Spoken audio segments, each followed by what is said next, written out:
खुलुमबाय गोजोन फुंबिलिनि बयनिसिमबो गाहाम हामलायनायजों लोगोसे नोंथांमोनखौ आंनि एसबी बड' निउज चेनेलाव बयखौबो बरायबावनाय थाबाय आं सिबि रानी ब्रह्म नोंथांमोननि थाखाय आं फिन गोदान खौरां लानानै फैबावबाय आसा खालामो खौरांखौ नोंथांमोना जोबजासिम नायलांगोन। क'क्राझार डिस्ट्रिक्ट जेलनि सासे सुप्रिटेन्डेन्टखौ सासपेन्ड खालामनाय जादों। क'क्राझार डिस्ट्रिक्ट जेलनिफ्राय सासे केदिया खारखुमादों। बे दायावनो क'क्राझार डिस्ट्रिक्ट जेलनि सासे सुप्रिटेन्डेन्टखौ सासपेन्ड खालामनाय जादों। प्रशासननि बायदिब्ला क'क्राझार डिस्ट्रिक्ट जेलनि कल'नियाव साफ साफाई खालामनायनि हाबाफारि जादोंमोन। बेनिफ्रायनो खारखुमादों सासे केदिया हजरत आली जाय पक्स' एक्टनि सिङाव 20 बोसोर जेल जानायनि साजा मोनदोंमोन। बे दुथाङा थांनाय 6 मार्च सानजौफु 1:30 खारखुमालांदों। केदिया चिरां जिल्लानि काजलगावनि दावखा नोगोरनि थागिबि होननानै फोरमायथिदों। खारखुमानाय जाथाय जानायनि उनावनो क'क्राझार डिस्ट्रिक्ट जेलनि सुप्रिटेन्डेन्टआ एफआइआर होदोंमोन। बेनि उनावनो नायबिजिरनानै आसाम सोरखारा सुप्रिटेन्डेन्ट रबिराम इंतिखौ सासपेन्ड खालामदों। बेबायदि केदिया खारखुमानाय जाथाय जानायखौ लानानै क'क्राझार डिस्ट्रिक्ट जेलनि सिकिउरिटिनि सायाव सन्देह फैदों। बिथांमोना गोख्रोङै नोजोर लाखियैनि थाखायनो बेबायदि दायनिगिरिया जोबथेसालिनिफ्राय खारखुमानो मोनदों। बेनिखायनो सुप्रिटेन्डेन्ट रबिराम इंतिखौ सासपेन्ड खालामदों। समाज सिबियारि आरो जाखांफु फालांगिरि बिक्रम रामसियारिखौ गुबुन हारिनि सुबुंफ्रा गाज्रि बुंदों। बेखौ लानानै दायनिगिरिफोरनि सायाव जाहाथे थाबैनो राहा लायो बेनि थाखाय UPPLआ एफआइआर होदों। धेमाजि जिल्लानि रामधनदिकारि गामि पन्चायतनि बग्रिगुरियाव बिक्रम रामसियारिखौ गाज्रि बुंनायखौ लानानै धेमाजि जिल्ला UPPLआ सोंखारिनायजों लोगोसे एफआइआर होदों। जाथायखौ लानानै सोंखारिदों ओनसोलनि सांग्रां सुबुंफोराबो। आरो जनाय बिधान सभानि MLA भुबन पेगुनि दैदेननायावनो बे बुनाया जादों होननानै अजद होयो ओनसोलनि सुबुंफोरा आरो राजखान्थिनि थाखायनो बेबायदि थासारि सोमजिदों होननानैबो फोरमायथियो। गुबुन हारिनि सुबुंफोरा बर'फोरखौ गाग्लोबनाया बे ओनसोलाव जाबाय थादों। दाबो गुबुन हारिनि गाग्लोबनायनि थाखाय गाज्रि जोखोम जानो गोनां जादों जायनि थाखाय देहा फाहामसालियाव थिसननो गोनां जादों होननानैबो फोरमायथिदों। MLA भुबन पेगुनि दैदेननायावनो बर' ओनसोलाव जेबो जौगानाय जायाखै आरो बिधान सभायावबो बर'नि जानानै बिथाङा फंसेबो खोथा बुङाखै आरो बिथां थानायाव जों बर'फ्रा रैखाथि गैया होननानैबो फोरमायथियो।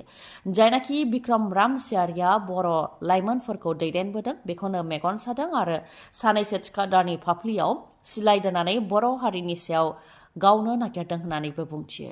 जाथायखौ लानानै जाहाथे बर'नि आफादफोराबो बिबान लायो आरो उननि समाव जाहाथे बेबायदि जाथाय जाबावनो मोना बेनि थाखाय खावलायो ओनसोलनि सुबुंफोराबो। गान्दला राजा जानो सानदों आगै हरै बाहां ओरै बाहां बे मेथाइखौ नोंथांमोनहा खोनाखाबाय जानांगौ। जाय मेथाइआ गोबां भाइरेल जादोंमोन जेराव गोबां सेंग्रा सिख्ला जुलि जानाय आइजो हौवाफोराबो बे मेथाइआव रिल्स बानायदों। बे गान्दला राजाया दा राजखान्थिसिमबो सौफैबाय। खाम्फा बरगयारिया सासे गान्दला राजा हरै बाहां ओरै बाहां बेखौ बुंथिबाय बारग' मन्त्रि प्रमिलारानी ब्रह्मआ।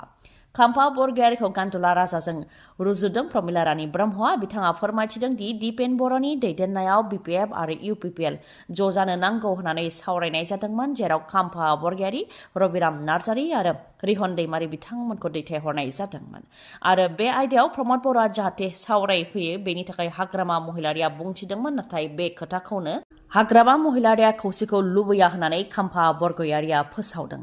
बेनि अनगायैबो दिपेन बर'जों जयै सावरायनायाव खाम्फा बरगयारिखौ BTCनि चिफ आरो हाग्रामा महिलारिखौ MLA बानायनो थाखाय सावरायनाय जादोंमोन जेरावनाखि हाग्रामा महिलारियानो BTCखौ दादों आन्दलन खालामनानै जेल जादों। आं MLA देरहाखांनायनि उनावबो हाग्रामा महिलारि आं धजेन नार्जारि जों जयैनो जेल जादों। खाम्फा बरगयारिया जों सोमावसारोब्ला फरायगासिनोसो दंमोन होननानै फोरमायथियो प्रमिलारानी ब्रह्मआ। नोंथाङा अरुणोदयनि मुलाम्फाखौ मोननो हायाखै नामा? जुदि नोंथाङा अरुणोदय मोननायनिफ्राय थालांनो गोनां जादों अब्ला थाबैनो अरुणोदयनि फर्मखौ नोंथाङाबो फिलआप खालामदो। अरुणोदयनि फर्म फिलआप खालामनाया जागासिनो दङ। सिगाङाव 26 लाखनो अरुणोदय होनाय जादोंमोन दा बांहोनानै गासै 37 लाखनो अरुणोदय होनो थाखाय लाहार फाहार खालामनाय जागासिनो दं। बेनिखायनो जायफोर अरुणोदय मोननायनिफ्राय थालांनो गोनां जादों बिथांमोनहा दा फर्म फिलआप खालामनो हागोन होननानै बुंथिदों आसामनि गिबि मन्त्रि डक्टर हेमन्त बिश्व शर्मा बिथाङा। सेप्तेम्बर दानावनो 3निफ्राय 4 लाखसो आइजोफोरनो अरुणोदय होनाय जागोन होननानैबो फोरमायथिदों। PMAYनि गेजेरजों गरिब दुखुथिया न'खरनो सोरखारि न' होनो थाखाय बेखेवनाय हाबाफारि लानाय जादोंमोन। बे हाबाफारिनिफ्रायनो आसामनि गिबि मन्त्रि बिथाङा बे खोथाखौ फोरमायथिदों। लोगोसे बिथाङा फोरमायथिबावदों दि 26 लाख नखरनो PMAYनि न' होनो थाखाय लिस्ट बानायनाय जादों बेनि मादाव 20 लाख नखरनो होनाय जाखाबाय दा 3,89,000 नखरनो PMAYनि गेजेरजों न' होनो थाखाय सेंसन लेटार राननाय हाबाफारि बानजायदों गिबि किस्तिखौ बेंकआव सोनानै हरनाय जागोन आरो बे बोसोरनि एप्रिलनिफ्राय सेप्तेम्बर दाननि गेजेरावनो आरोबाव 3 लाखनो होनाय जागोन होननानै फोरमायथिदों डक्टर हेमन्त बिश्व शर्माया फोरमायथिनो गोनांदि PMAYनि गेजेरजों न' होनो थाखाय डक्टर हेमन्त बिश्व शर्माया बेखेवनाय लोगो लोगोनो दतमायाव MLA रबिराम नार्जारिया सेंसन लेटार गथायदों क'क्राझाराव BTCनि गाहाय प्रमद बर' बिथाङा 1,146 सेंसन लेटार गथायदों चिराङाव सिडलीनि MLA निर्मल कुमार ब्रह्म बिथाङा 3,098 सेंसन लेटार गथायदों बिश्वजित दैमारी बिथाङाबो गावनि बियाबाव सेंसन लेटार गथायदों आरो बेबायदिनो जायगा जायगा दैदेनगिरिफ्रा सेंसन लेटार गथायनाय हाबाफारि बानजायदों सुनिता विलियम्स आरो बेरी विलमर बिथांमोनहा बुहुमाव सौफैबाय स्पेस एक्सनि क्रिउ ड्रागन फ्रीडमजों इन्टारनेशनेल स्पेस स्टेशनाव 9 दान थानायनि उनाव बिथांमोनहा बुहुमाव सौफैबाय स्पेस क्राफ्टआ फ्लरिडानि गल्फ अफ मेक्सिक'आव लैथोनि बिखायाव बाख्लायफैदों स्पेसआव 286 सान थानाय समाव बिथांमोनहा अदेबानि एस्ट्रनट सुनिता विलियम्स आरो बेरी विलमर बिथांमोनहा गासै 150नि बांसिन साइन्टिफिक एक्सपेरिमेन्ट खालामदों फोरमायथिनाय गोनांदि स्पेसआव बेनि सिगां थाहैनायजों सुनिता विलियम्सआ गासै 608 सान थानाय जाबाय आरो USनि एस्ट्रनटफोरनि मादावनो बिथाङा नैथि मस्ट एक्सपिरियेन्स एस्ट्रनट जानो हाबाय बुहुमनि ग्रेभिटिजों जाहाथे बिथांमोनहा गोरोबफिननो हायो बेनि थाखाय बिथांमोननि देहाखौ दा आनजाद नायनाय जागासिनो दङ फोरमायथिनो गोनांदि थांनाय बोसोरनि जुन दानावनो बिथांमोनहा बुहुमनिफ्राय थांदोंमोन 8 साननि थाखायल' थांदोंमोन नाथाय 9 दाननि बांसिन बिथांमोनहा स्पेस स्टेशनावनो नांथानानै थानो गोनां जादोंमोन स्पेस क्राफ्टआव हिलियाम लिक आरो माखासे टेक्निकेल जेंना जानायनि थाखायनो बिथांमोनहा बुहुम फारसे गिदिंबोफिननो हायाखैमोन दा साब्रै एस्ट्रनटआ इन्टारनेशनेल स्पेस स्टेशनाव थांनानै बिथांमोनखौ बुहुम फारसे लानानै फैफिनबाय खम बेसेनाव मबाइल बायनाय खम बेसेनाव गारि मटर बायनाय अदेबानि second hand mobile second hand गारि मटर बायनायनिफ्राय नोंथांमोनहाबो सांग्रां जा नङाब्ला नोंथांमोनहाबो गुबुनफोरबायदि खैफोदाव गोग्लैनो हागौ गुवाहाटीआव सेकेन्ड हेन्ड मबाइल बायनानै सासे सुबुङा खैफोदाव गोग्लैनो गोनां जादों गुवाहाटी फेन्सि बाजाराव गं 41 खावनाय मबाइलखौ मबाइल गलानिफ्राय हमनो हादों लोगोसे बेदाव गलादार सानैखौ एरेस्टबो खालामनो हादों गुवाहाटी पुलिसआ गिबियाव सासे कास्टमारखौ पुलिसफोरा एरेस्ट खालामग्रोदोंमोन अदेबानि हमग्रोदोंमोन बेनि उनाव सोंनाय फिननाय लानायनि उनावनो गुवाहाटी फेन्सि बाजारनिफ्राय मबाइल गला होग्रा सानै सुबुंखौ हमनो हादों मुंफोरा सुशान्त दास आरो बिकाश शर्मा पुलिसफोरा फोरमायथिनाय बायदिब्ला थांनाय जानुवारि दाननिफ्राय दासिम